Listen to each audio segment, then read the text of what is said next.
যেটা বলতে চাইছেন একদম পরিষ্কার, যেটা ঠাড়ে ঠোড়ে প্রত্যেকটা রাজনৈতিক দল অধিকাংশ ক্ষেত্রেই যেটা বলতে চাইছেন যে মানুষকে ভিক্ষা দাও, মানুষকে ভিক্ষা দাও, ভিক্ষা দিয়ে মানুষকে তাদের ভোটটাকে কিভাবে নেওয়া যায় সেই ব্যবস্থা করো। কে ডেভেলপমেন্ট করতে পারবে, সে কে বিজেপি, কে তৃণমূল, কে সিপিএম, কে কংগ্রেস, আমাদের দেখার কোনো দরকার নেই। কে ডেভেলপমেন্ট করতে পারবে তাকেই আনা দরকার। গোয়েবেলসের নীতিকে এখানে সামনে রেখে একটা মিথ্যে কথাকে হাজারবার প্রত্যেকটা মঞ্চে বলে বলে বলে বলে সেটা সত্যে রূপান্তরিত করার একটা প্রচেষ্টা সাংঘাতিকভাবে চলছে। ভাবতে পারছেন, পাড়ার মোড়ে মোড়ে যেখানে মদের দোকান করে তারপরে এই যুব সমাজকে মদে মাতোয়ারা করে রেখে দেওয়া হয়েছে, কিন্তু যে ইস্তাহারটা তৈরি করা হচ্ছে সেটা দেখে মনে হচ্ছে যে যেন একই দলে ইস্তাহার বিভিন্ন দল ওটা কপি টু পেস্ট করে দিয়েছে। দেখুন, কেউ কিন্তু বলছে না যে প্রতি জেলায় শিল্প তালুক হবে, কেউ বলেনি। কেউ বলেনি প্রতি ঘরে চাকরি ব্যবসার নিশ্চয়তা আমরা দেব, বলেনি। পুলিশকে ব্যবহার করব না, রাজনৈতিকভাবে পুলিশকে ব্যবহার করা হবে না, এই কথাটা কেউ বলেনি। এরকম কথা তো কেউ বলছেন না যে প্রতি মাসে একটি মানুষ তাদের গড় আয় অন্তত কমপক্ষে 50,000 কি 1 লক্ষ টাকা যাবে, এরকম কথা তো কেউ বলছেন না। যে আমরা ক্ষমতায় এলে যে প্রত্যেকটা মানুষের যাতে তাদের স্বাস্থ্য, তাদের শিক্ষা সুরক্ষিত থাকবে, এটা কথা বলছেন না। তো তিনি জিতে যাওয়ার পরে তার বাড়িতে যখন কেউ দেখা করতে যান তখন তিনি কি দেখা করেন? সত্যি সত্যি কজন করেন বলতে পারেন? আমরা গণতন্ত্র সমস্ত বিষয়ে আমরা কিন্তু এটাকে বিশ্বাস করি, কিন্তু আমরা ঘুরে ফিরে সেই এক নায়কতন্ত্রের পায়ে গিয়ে আছড়ে পড়ি। নমস্কার, নিউজ এশিয়া চ্যানেলে আপনাদের স্বাগত। এবারে একটা জিনিস লক্ষ্য করেছেন আপনারা, খুব ইন্টারেস্টিং বিষয়টা। এবারে বিভিন্ন দলে যে ইস্তেহারগুলো তারা প্রকাশ করেছে সেগুলো একটু যদি পড়ে দেখেন, লক্ষ্য করবেন যেন মনে হবে যে সমস্ত দল এক জায়গায় একটা চায়ের ঠেকে বসে তারা ওই ইস্তেহারটা লিখেছে।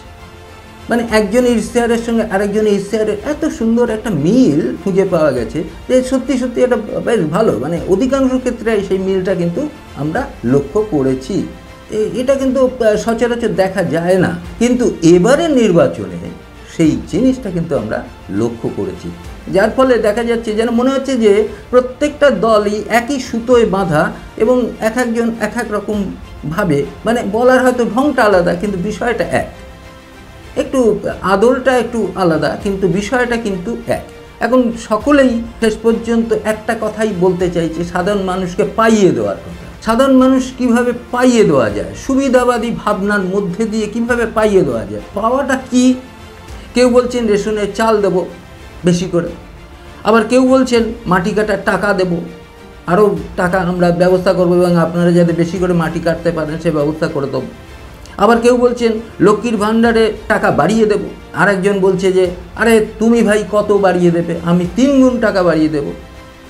কেউ একবারও বলছে কি যে এই বাংলায় শিল্প হবে, এই বাংলায় বেকার যুবক একটিও থাকবে না, এই বাংলায় ঘরে ঘরে কাজ হবে এবং প্রত্যেকটা হাতে কাজের সংস্থান হবে?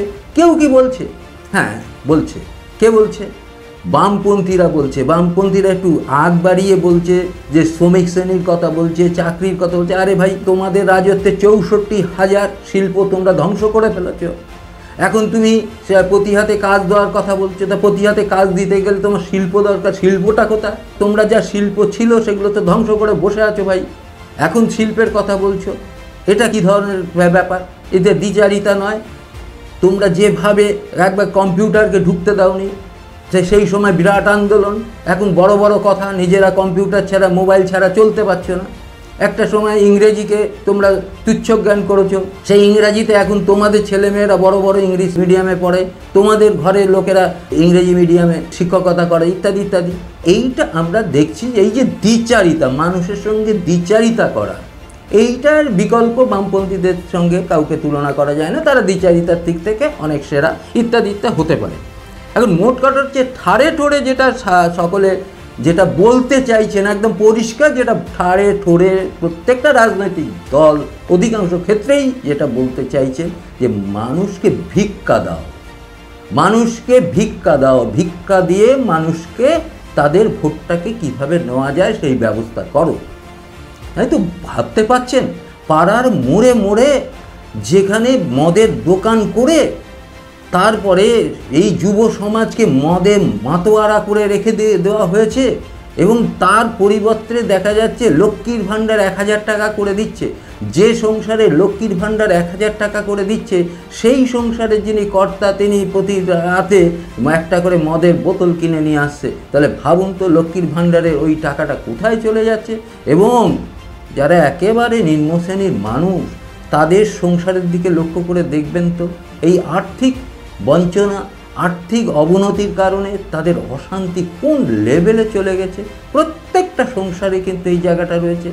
যদি ওই সমস্ত সংসারগুলোতে যদি তাদের হাতে সত্যি সত্যি একটা কাজ তুলে দেওয়া যেত, তাদের একটা চাকরির ব্যবস্থা করে দেওয়া আছে, তাদের কর্মসংস্থানের ব্যবস্থা করে দেওয়া আছে, ব্যবসা বাণিজ্যের একটা উন্নয়ন ঘটিয়ে দেওয়া যেতে পারত, একটা শিল্প তালুক ঘটিয়ে দেওয়া যেতে পারত, তাহলে এইভাবে এই যে ইস্তাহারগুলো তৈরি করা হয়েছে সেটার কিন্তু তার মানে ছিল।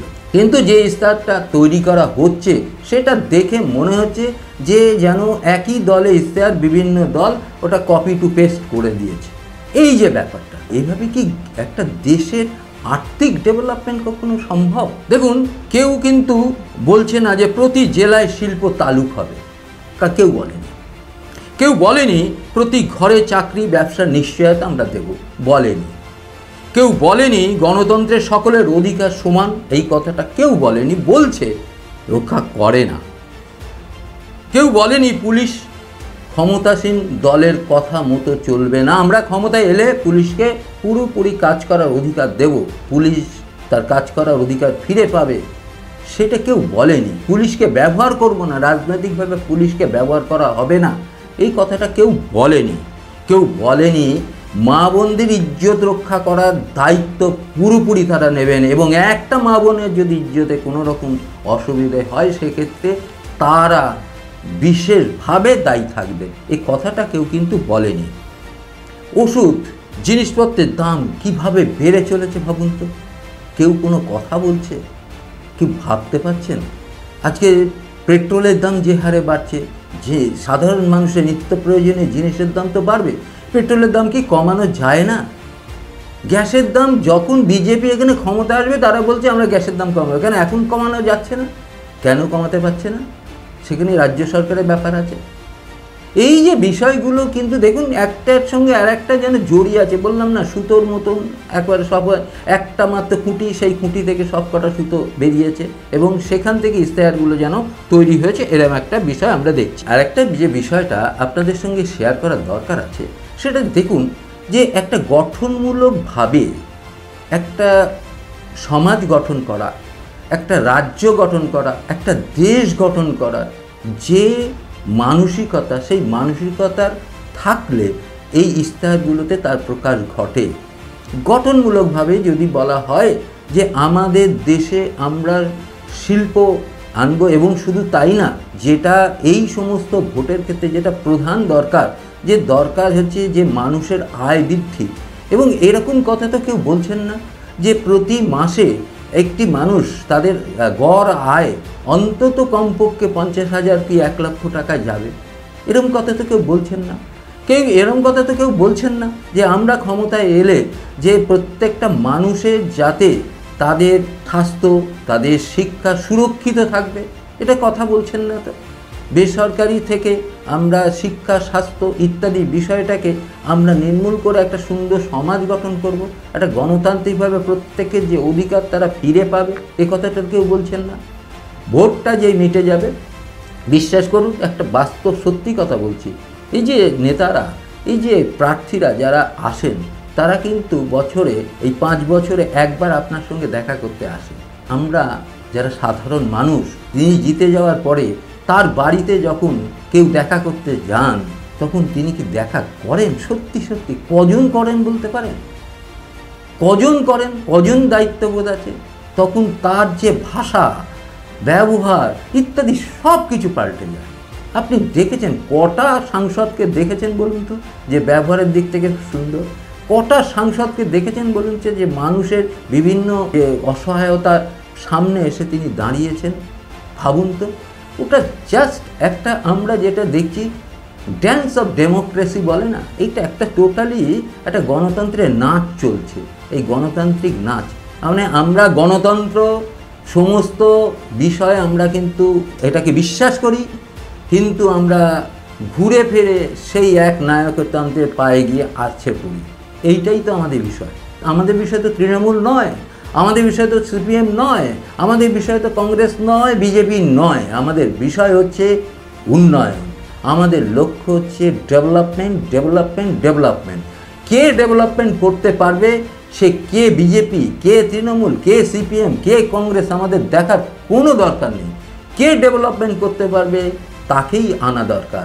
যে ডেভেলপমেন্ট করতে পারবে না যদি আমরা মনে করি, তাকে কখনোই না।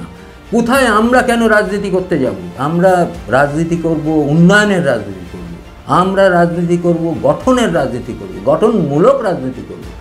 আমরা আরেকজনের কথা শুনে মিথ্যে ভাষণের পর ভাষণ যেভাবে দেওয়া হচ্ছে, মানুষকে বিভিন্নভাবে মিথ্যে ভাষণ দিয়ে মানুষের মন জয় করার চেষ্টা হচ্ছে, এটা কি রাজনীতি বলা হয়? রাজনীতির মধ্যে সততা থাকবেই না, এটা কিন্তু হয় কোনো দিন। সেই জায়গাটা কিন্তু একদম নষ্ট হয়ে যাচ্ছে। আমাদের একটা পরম্পরা ছিল, সেই পরম্পরাটা নষ্ট করে দেওয়া হচ্ছে। সেই মিথ্যে ভাষণ কে কিভাবে মানুষের মনকে বিষাক্ত করে দেওয়া যায়, গোয়েবেলসের নীতিকে এখানে সামনে রেখে একটা মিথ্যে কথাকে হাজারবার প্রত্যেকটা মঞ্চে বলে বলে বলে বলে সেটা সত্যে রূপান্তরিত করার একটা প্রচেষ্টা সাংঘাতিকভাবে চলছে। এর থেকে কিন্তু আমাদের সতর্ক হওয়া দরকার। অতএব এবারের যে ইশতেহারগুলো যেটা হয়েছে, সেখানে কিন্তু একেবারে পুরোপুরি আমরা যেটা লক্ষ্য করছি, সকলে এক জায়গায় বসে একটা চায়ের থেকে বসে যেন সেই ইশতেহারটা তৈরি করছি। আপনারা দেখবেন, লক্ষ্য করবেন, আমাদের সঙ্গে আপনারা আমাদের বিভিন্ন বিষয় নিয়ে আপনারা মতামত জানাবেন এবং আমাদের সঙ্গে থাকবেন। নমস্কার। নিউজ এশিয়া, গণতন্ত্রের কণ্ঠস্বর।